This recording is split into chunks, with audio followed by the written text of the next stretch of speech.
Bonjour, bonjour à toutes et à tous, bienvenue sur KTV Equazi FM, le 106.9 pour un temps de parole consacré aux événements de Cavani. Ce qui s'est passé depuis bientôt une semaine, ça traîne tous les jours. Il y a des problèmes du Cavani, du côté de Cavani, des problèmes de violence notamment.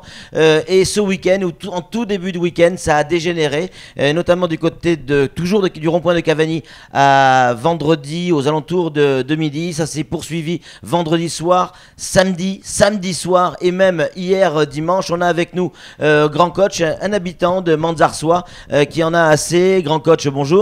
Bonjour Patrick. Merci d'être avec nous. Alors on s'est croisés, pour dire la vérité, devant tout le monde. On s'est croisés vendredi sur ce qui s'est passé autour du rond-point et vous étiez extrêmement remonté en disant maintenant il faut prendre les choses en main. Tout le monde est remonté sur ça. Ouais. C'est pas que de vendredi. Ça dure depuis des années avec ces fameux enfants du procureur. Parce que moi, je les appelle les enfants du procureur parce que c'est le procureur qui les protège, ces gamins-là. Là, il y en a 3 qui sont en prison quand même, Grand Coach. Ouais, mais 3 sur 50, ouais. On est loin du compte. Parce qu'aujourd'hui, la question, elle est très simple. C'est que nous, moi, je ne fais pas partie de ceux qui condamnent les forces de l'ordre. La police fait son boulot. Ouais. Mais ces enfants-là, ils savent très bien que même si la police les attrape, d'ailleurs, dès que tu les chopes, ils te disent appelle la police. Parce qu'ils savent que leur père, le procureur, va les sortir dehors. Et après, ils disent à la police au revoir, à demain. Donc, il y a un moment donné, il faudrait que. Moi, j'aimerais bien, d'ailleurs, dire un mot à ce fameux procureur. Au lieu de rester dans son bureau avec. Toujours avec beaucoup de respect, Coach. Au lieu de rester dans son bureau climatisé avec un ordinateur, parce que c'est un champion de la juridiction, qu'il fasse un tour le vendredi soir avec son téléphone portable à la main, avec un petit sac, qu'il fasse juste l'allée de Cavani, et qu'il se fasse choper. Et après, lui, c'est là où il commencera à savoir ce que nous, on subit tous les jours, au lieu de rester dans son bureau et protéger ces gamins-là. Parce que vous dites une cinquantaine de gamins, c'est pas énorme. S'il y avait une réelle volonté, ils pourraient être assez facilement interpellés. Non, mais au jour d'aujourd'hui, moi je pense qu'il y a une question que les enfants du procureur devraient se poser avant tout, et le procureur lui-même devrait se poser avant tout, c'est que est-ce qu'une cinquantaine de gamins qui vivent à Mtsapéré peut semer la terreur à Mtsapéré? Moi je ne pense pas du tout. Parce que, je me rappelle, Mtsapéré a fait la guerre contre Mamoudzou, Mtsapéré a fait la guerre contre Sada, c'est pas 50 gamins qui va semer la terreur. C'est qu'au jour d'aujourd'hui, la seule question qui se pose à Mtsapéré aujourd'hui, est-ce qu'on fait toujours confiance à la loi ou on règle l'affaire nous-mêmes? Et qu'il y a un moment donné, l'affaire va se régler, c'est la population qui va régler l'affaire. Parce qu'aujourd'hui... Ça veut dire quoi, coach, régler soi-même la situation? Parce que à Mayotte, l'insertion, c'était pas créer une association qui s'appelle Tama, avec, je ne sais pas, 400 000 euros, ou je ne sais pas combien, un budget colossal, et que depuis que cette association-là est créée, la délinquance ne fait qu'augmenter. Moi, je me demande... ça n'a rien à voir avec Tama. Non, mais j'en reviens. Oui. C'est qu'aujourd'hui, c'est une association qui est dotée colossalement pour s'occuper de ça, de ce fameux mot que la France a créé, l'insertion. Nous, l'insertion, c'était le fouet. Et le fouet réglait tout. Tu ne peux pas expliquer à un noir ce qu'on appelle l'insertion. Parce que ce mot-là n'a pas de sens. Il faut régler l'affaire à l'ancienne. Parce que moi, je pense tout simplement que... je me rappelle, quand la France donne de l'argent, c'est pour avoir des résultats. Aujourd'hui, je me pose la question, quel est le résultat de l'association Tama avec tout le budget qu'on leur donne?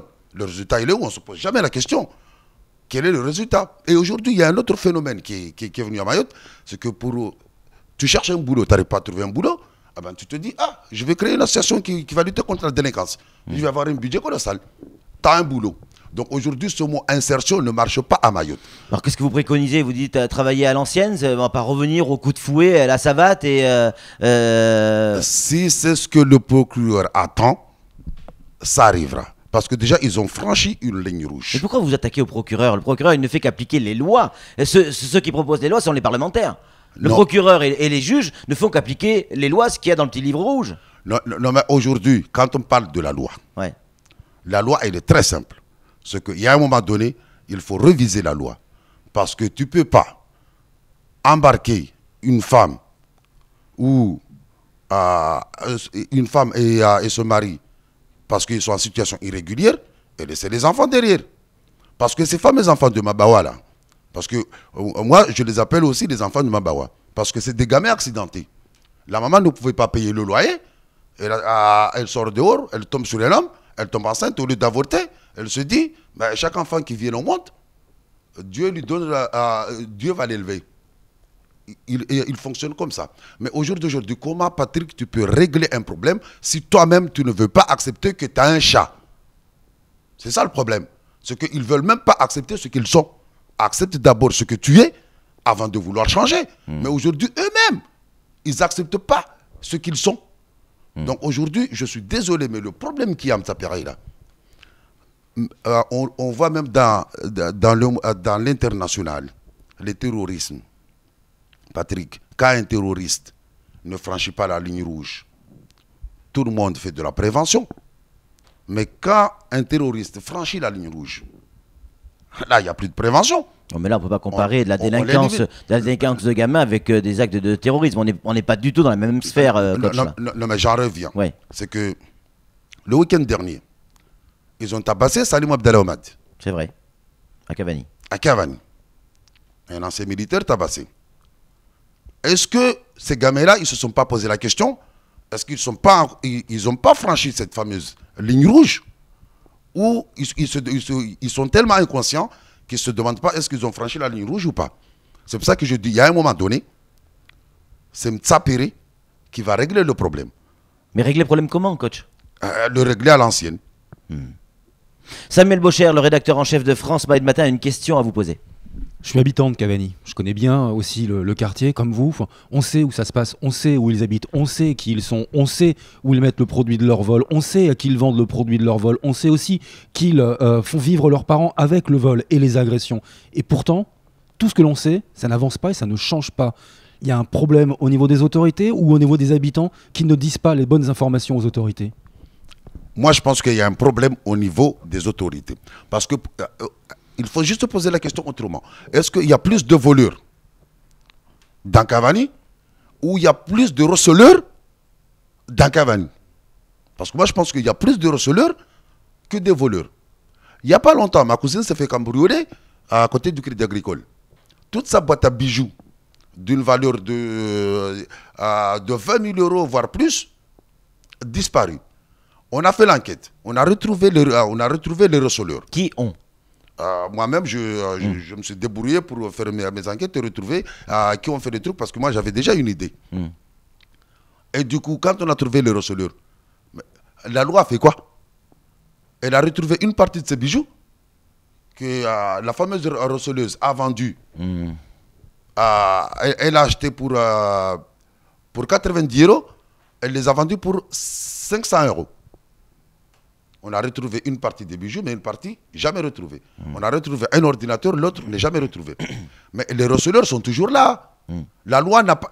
Mais comment vous expliquez, coach, quand les forces de l'ordre, les policiers, les gendarmes, je ne parle des policiers parce qu'on est à Mamoudzou, mais c'est le même problème pour les gendarmes, quand ils vont sur le terrain, faire une enquête de voisinage, est-ce que vous savez quelque chose? Est-ce que vous avez vu quelque chose? Tout le monde dit non, non, moi j'ai rien vu, je veux pas savoir. Hop, on se retourne, j'ai rien vu, j'ai rien vu, j'ai rien vu. Est-ce qu'il n'y a pas à un moment donné aussi, avant de prendre les armes et de se faire justice soi-même, d'aider les forces de l'ordre à régler le problème? Parce que bien souvent, et là je peux témoigner, parce que on est nous souvent sur le terrain avec nos caméras, on se croise souvent, et c'est vrai que tout le monde l'avait dit non, non, moi je suis au courant de rien. Si déjà on aidait les forces de l'ordre, ça serait pas déjà une première partie de solution? Ça serait une première partie des solutions. Mais c'est pas le cas, hein.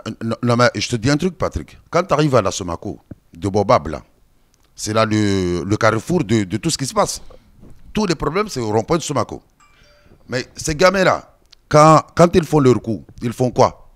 Ils piquent, ils descendent dans le caniveau, ils montent en haut. C'est le même chemin. Mais les mamans qui vendent à la Somako, là,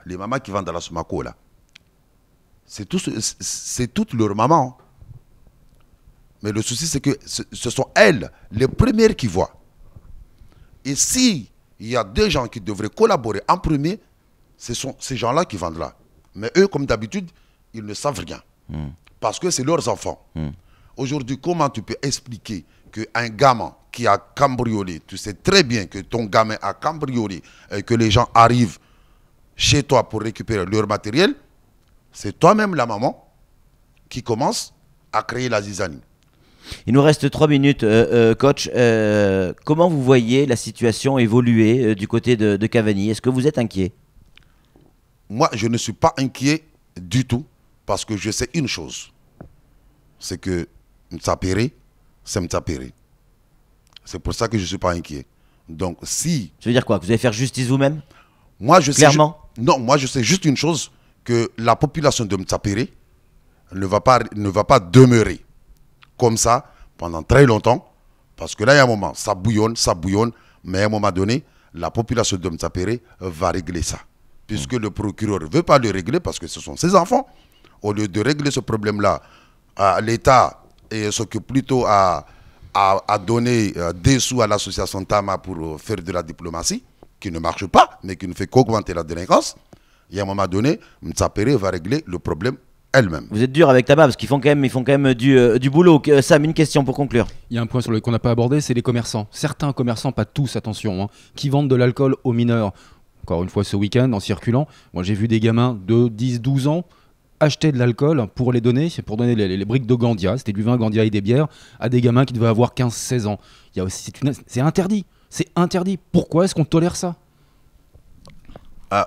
Parce que tout simplement déjà, quand tu regardes la majorité de ces commerçants qui vendent cette fameuse alcool, ce sont des quoi? Parce que moi, je suis toujours ceux qui disent qu'il faut appeler un chat un chat. Soit des Africains, soit des Malgaches. Ah, vous n'allez pas tomber dans ces propos non. encore. À partir que je connais très bien Mtsapéré quand même. Je connais tous les boutiques qui vendent de l'alcool à Mtsapéré. Je connais tous les propriétaires. C'est qu'aujourd'hui, un gamin qui arrive, même à la Somako, un gamin il arrive, il achète un paquet de cigarettes, un gamin il arrive, il achète une bière. Et tu vois clairement que c'est un mineur. Et pourtant, tu le vends. Donc au jour d'aujourd'hui, c'est que, comme je te dis Patrick, dans ce pays, dans cette île-là, la loi que vous dites que la loi, le procureur applique la loi, mais je ne pense pas que le procureur applique la loi. En tout cas, ça risque de se compliquer. Je ne suis pas certain, coach, pour conclure, que se faire justice soi-même soit la meilleure des solutions. Après, on peut tout comprendre, mais attention de ne pas, vous, à votre tour, franchir la ligne rouge. La première des solutions, on l'évoquait tout à l'heure, c'est d'aider les forces de l'ordre, les gendarmes, les policiers. Et c'est vrai, quand ils viennent sur le terrain faire des enquêtes pour interpeller les gens, pas grand monde aide ces forces de l'ordre, alors que ça serait la première action des citoyens envers les forces de l'ordre. Et puis pourquoi pas effectivement se rapprocher de l'État, de la justice, et de faire ce que vous proposiez tout à l'heure, Samuel, une grosse opération de nettoyage entre guillemets. Ça reste encore possible, coach, ça? Une grande opération de nettoyage, ça reste vraiment possible. Et je me rappelle très bien, dans pas longtemps, il y a eu un commando qui était monté à Mtsapéré qui faisait le boulot du force de l'ordre. Ça s'était calmé. Et il y avait clairement un règlement qui était pointé qu'il fallait virer leur maman du village. Malheureusement, l'opération, l'équipe commando n'a pas duré parce qu'il y avait des intellectuels dedans. Et là où il y a un intellectuel, ça ne marche pas parce qu'il va te sortir encore le mot insertion. Donc, ce nettoyage-là se fera à un moment donné, mais on espère tout simplement que ce nettoyage se fera par la loi, parce qu'aujourd'hui, la loi, c'est l'homme qui l'a créée, et ce que l'homme a créé, l'homme peut le détruire. Merci beaucoup, coach, pour votre témoignage courageux, parce que beaucoup de gens nous ont appelés et voulaient témoigner, voulaient témoigner en off. Très peu osent effectivement parler devant les caméras. Coach a eu ce courage, bravo, mais attention de ne pas franchir la ligne rouge. C'est tout pour ce temps de parole. Tout de suite, la suite de nos programmes.